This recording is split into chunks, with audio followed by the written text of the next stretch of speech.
700 kilometre দূর থেকে একজন নবমুসলিম আসছে একটা মাসলা জিজ্ঞাসা করতে। আমি শোনার পরে বলছিলাম, তোর পাও দুইটা দে, আমি একটা চুমা দিয়া নেই। কেননা হাদিসের আলোকে তোর পাও চুমা পাওয়ার যোগ্য।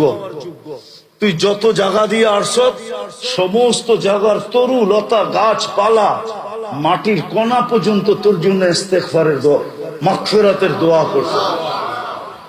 তুই দে আগে পাও দুইটা চুমা দে।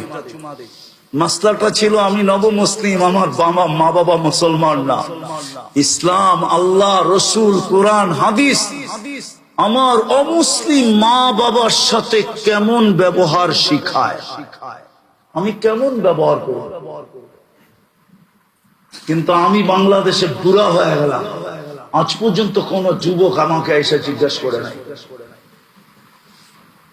যে আমার মা বাবার সাথে আমি কেমন ব্যবহার করব। আপনারা কোনদিন জিজ্ঞেস করছেন? একজন হাত উঠে বলেন যে আমি কোন হুজুরকে যে জিজ্ঞেস করছি আমার মা বাবার সাথে আমি কেমন ব্যবহার করব? বলেন।